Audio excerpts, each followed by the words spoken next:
Salam semua. Aku nak cerita kat korang pasal satu rumah sewa legend yang terkenal dengan keangkerannya. Di Shah Alam ada satu rumah sewa yang disewa dengan harga RM50. Rumah ini amat terkenal di kalangan student-student UiTM Shah Alam.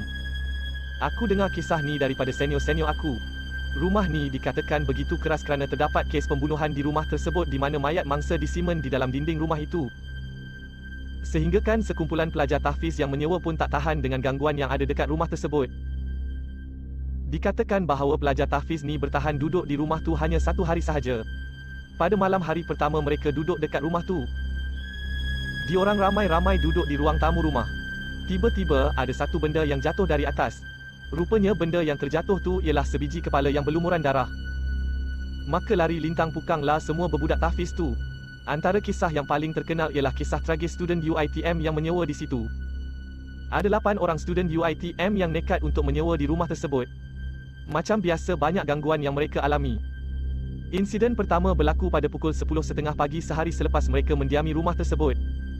Salah seorang penghuni, Azmi, yang hendak membuang air besar mendapati tandas di tingkat bawah terkunci dan ada bunyi orang menarik flash. Lantaran tidak tahan menunggu lama, Azmi menjerit menyuruh orang di dalam tandas itu supaya cepat. Jeritan Azmi menyebabkan semua penghuni berkumpul di tingkat bawah. Yang peliknya, ke-8 mereka ada di situ. Jadi siapa yang ada di dalam tandas? Selepas pintu tandas itu direntap, mereka terkejut kerana tiada siapa di dalamnya. Pada malamnya pula, mereka lagi teruk dikacau. Masa aku nyenyak tidur, tiba-tiba kaki aku kena tarik hingga aku jatuh katil. Di dalam bilik itu cuma ada Lan yang tidur di katil atas. Anehnya, bila aku jenguk ruang tamu tingkat bawah, Lan sedang menonton DVD bersama kawan yang lain. Bila aku naik semula ke bilik, aku nampak selimut di katil Lan membonjol. Bila selimut itu ditarik, aku terkejut kerana ada batu nisan yang sudah retak di situ. Tiba-tiba seluruh bilik berbau hanyir dan busuk, kata Man. Disebabkan tidak tahan diganggu, mereka keluar pada pukul 3 pagi dan melepak di sebuah restoran mamak. Sebelum beredar dari rumah tersebut, mereka perasan ada sosok budak kecil yang sedang melambai ke arah mereka di depan pintu rumah. Sesampai sahaja di restoran itu, mereka mula membuka cerita. Rupa-rupanya, ramai yang terkena pada malam itu. Wak yang sedang muat turun lagu lebih kurang pukul 12.30 malam terdengar bunyi orang membaling batu dekat tingkap biliknya. Bila dijenguk, dia nampak ada seorang budak perempuan duduk di atas kayu ara di sebelah rumah itu. Budak itu pakai baju putih kekuningan dan koyak-koyak dengan rambut panjang, cerita Wak. Azmi pula nampak budak perempuan melambai tangan kepadanya. Budak itu tiada kaki. Manakala Sam tergamam melihat hantu di siling rumah. Man pula menceritakan kisah kakinya ditarik ketika tidur.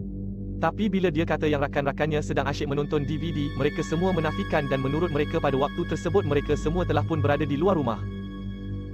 Borak punya borak, baru mereka perasan yang 2 lagi rakan mereka iaitu Saleh dan Naim tak dekat situ. Bob cuba call telefon bimbit milik si Naim beberapa kali tapi tidak diangkat. Kemudian Lan ambil telefon Bob dan dia membaca sesuatu dan cuba sekali lagi untuk menelefon Naim. Dari hujung talian, terdengarlah hilaian suara wanita yang amat menyeramkan. Mereka berenam terdiam dan hanya memandang di antara satu sama lain. Mereka sepakat untuk lepak di situ hingga subuh. Keesokan harinya mereka semua kembali ke rumah dan mendapati Naim dan Saleh tiada di rumah. Tiba-tiba mereka mendapat satu panggilan telefon yang mengatakan Naim berada di hospital. Naim telah dilanggar oleh sebuah kereta dan kakinya mengalami pendarahan yang teruk. Umur Naim tidak panjang, dia menghembuskan nafas terakhir di hospital. Saleh pula telah berjaya dijumpai berada di atas busuk di belakang rumah tersebut atas bantuan seorang ustaz. Menurut ustaz itu, Saleh telah disuruh oleh penunggu rumah tersebut. Mereka membuat keputusan untuk pindah dari rumah tersebut pada hari itu juga. Seminggu selepas itu, mereka bertanya kepada Saleh apa yang berlaku kepadanya. Dan arwah si Naim pada malam yang kesemua mereka teruk diganggu. Menurut Saleh pada malam tersebut, dia dan Naim turut teruk diganggu. Malah mereka berdua dikejar oleh hantu hingga ke tengah jalan. Tiba-tiba datang sebuah kereta melanggar mereka berdua. Saleh tercampak ke tepi jalan, manakala Naim tercampak ke bahagian hadapan. Kemudian datang sebuah lagi kereta dan terus menggilis kedua-dua belah kaki si Naim. Saleh kemudian tidak sedarkan diri sehinggalah dia ditemui di atas busuk tersebut.